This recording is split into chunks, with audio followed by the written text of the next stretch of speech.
Hi friends, welcome to twins world. ഇന്ന് ഞാനൊരു അടിപൊളി ബീഫ് റോസ്റ്റിൻ്റെ റെസിപ്പി ആയിട്ടാണ് വന്നിരിക്കുന്നത്. നോട്ട് എങ്ങനെ ഉണ്ടാക്കുകയെന്ന്. ഇതിനു വേണ്ടി ഞാൻ 1 കിലോ ബീഫ് ചെറിയ കഷ്ണങ്ങളാക്കി മുറിച്ച് കുക്കറിലിട്ട് ഒരു 5 വിസിൽ വരെ വെച്ച് വേവിച്ച് വെച്ചിട്ടുണ്ട്. വേവിക്കുന്ന സമയത്ത് ഇടേണ്ട മസാലകൾ എന്തൊക്കെയാണെന്ന് വെച്ചാൽ 1 ടേബിൾ സ്പൂൺ മുളക് പൊടി, 1/2 ടേബിൾ സ്പൂൺ മഞ്ഞൾപ്പൊടി, 1/2 ടേബിൾ സ്പൂൺ ഗരം മസാല, ആവശ്യത്തിന് ഉപ്പ്, പിന്നെ 1 table spoon ginger garlic paste, 2 table spoon വെളിച്ചെണ്ണ. ഇതെല്ലാം കൂടെ ഇട്ട് നന്നായിട്ട് കുഴച്ച്, വെള്ളം തീരെ വെക്കേണ്ട ആവശ്യമില്ല കേട്ടോ, കാരണം ബീഫിൽ വെള്ളം ഉണ്ടാവും. അപ്പോൾ അങ്ങനെ ഇട്ടിട്ട് ഒരു 5 വിസിൽ വരെ വെച്ച് വേവിക്കുക. എന്നിട്ടും വെള്ളം ബാക്കിയുണ്ടെങ്കിൽ ജസ്റ്റ് ഒന്ന് വറ്റിച്ച് കൊടുക്കുക. ഇനി നമ്മൾ ഗ്യാസിലൊരു പാൻ വെച്ച് ചൂടായതിന് ശേഷം കുറച്ച് വെളിച്ചെണ്ണ ഒഴിക്കുക. ബീഫിനിട്ട് ഏറ്റവും ടേസ്റ്റ് വെളിച്ചെണ്ണ കേട്ടോ, സൺഫ്ലവർ ഓയിലിനെക്കാളും ഞാൻ വെളിച്ചെണ്ണയാണ് യൂസ് ചെയ്യാറ്. വെളിച്ചെണ്ണ നന്നായി ചൂടായി കഴിഞ്ഞാൽ അതിലേക്ക് 1 ടീസ്പൂൺ കടുകും 1 ടീസ്പൂൺ പെരിഞ്ജീരകവും ഇട്ട് കൊടുക്കുക.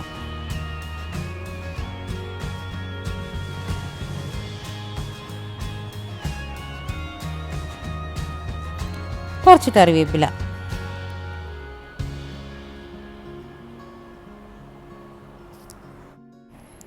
കറിവേപ്പിലിട്ട് നന്നായി ഒന്ന് വാടി വരാനാവുമ്പോൾ 1 table spoon ginger garlic paste ഇട്ട് കൊടുക്കുക. എന്നിട്ട് നന്നായിട്ട് വഴറ്റി കൊടുക്കുക.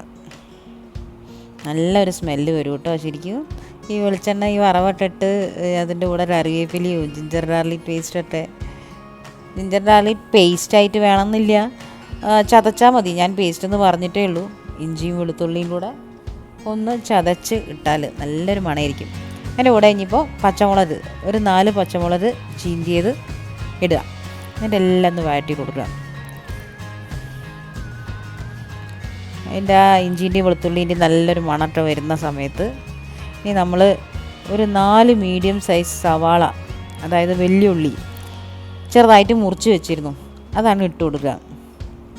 ഇട്ട് കൊടുത്തിട്ട് നന്നായിട്ട് വഴറ്റി കൊടുക്കുക.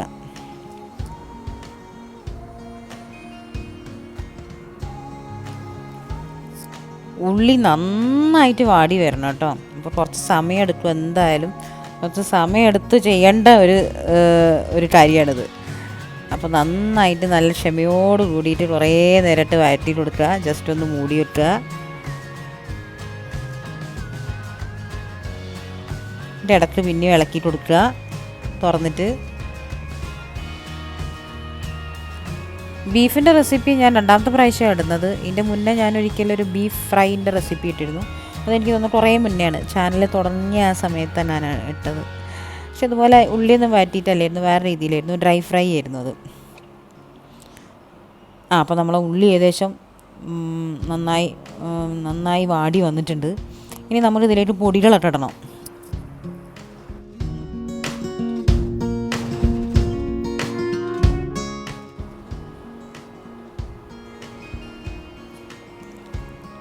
അര ടേബിൾ സ്പൂൺ മഞ്ഞൾപ്പൊടി,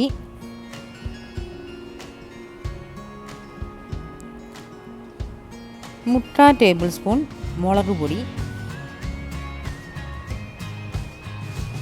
അത്ര തന്നെ കുരുമുളക് പൊടി,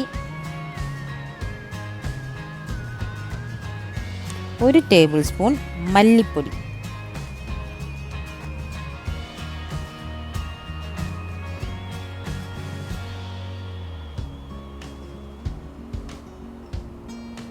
മീറ്റ് മസാല 1/4 ടേബിൾ സ്പൂൺ,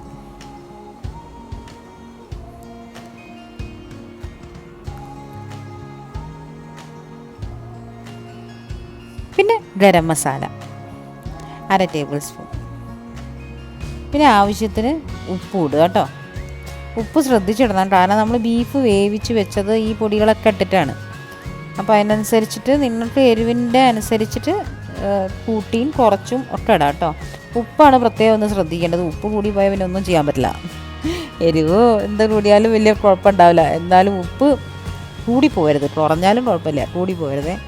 ഇത് നന്നായിട്ട് വാട്ടി കൊടുക്കുക. തന്നെ ഈ മസാലേൻ്റെയൊക്കെ പച്ച മണം മാറുന്നത് വരെ നല്ലോണം വാട്ടി കൊടുക്കുക. നന്നായിട്ട് വാട്ടി കൊടുക്കുക കേട്ടോ.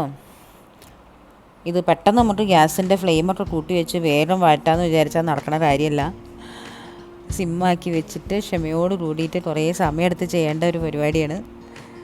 നല്ലോണം മൂടി വെച്ച് കുറച്ച് നേരം സിമ്മാക്കി വെച്ച് മൂടി വെച്ചാൽ തന്നെ ഈ എണ്ണയിട്ടന്നെ വെളിച്ചെണ്ണയിട്ടന്നെ ഇറങ്ങി വരും ഉള്ളിൽ നിന്ന്.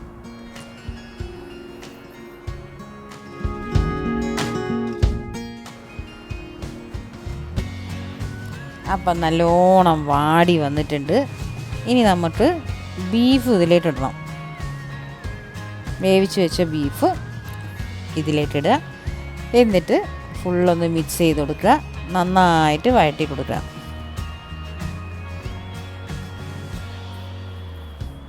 ഇനി ബീഫ് നല്ല എന്താ പറയുക, ഈ ഉള്ളിയിലും എണ്ണയിലും വെളിച്ചെണ്ണയിലൊക്കെ കിടന്ന് നന്നായിട്ട് റോസ്റ്റ് ആവണം. അതും ഇതുപോലെ സിമ്മിൽ ഫ്ലെയിം വെച്ചിട്ട് ഇതുപോലെ മെല്ലെ മെല്ലെ വഴറ്റി കൊടുക്കാം. ഫ്ലെയിമൊക്കെ കൂട്ടി വെച്ചാൽ കരിഞ്ഞു പോവും, അതുകൊണ്ടാണ്. ഏകദേശം ബീഫ് ഒരു 3/4 ഭാഗം നല്ല റോസ്റ്റായി വന്നു കഴിഞ്ഞാൽ ഇനി നമുക്കിതിലേക്ക് കുറച്ച് കുരുമുളക് പൊടി കൂടെ ആഡ് ചെയ്യാം. അപ്പോൾ നല്ല ഒരു കുരുമുളകിൻ്റെ ആ എരിവും കാര്യങ്ങളൊക്കെ ഉണ്ടാവും. അടിപൊളി ടേസ്റ്റ് ആയിരിക്കും.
അങ്ങനെ ഏകദേശം നമ്മുടെ ബീഫ് റോസ്റ്റ് റെഡിയായി കഴിഞ്ഞു.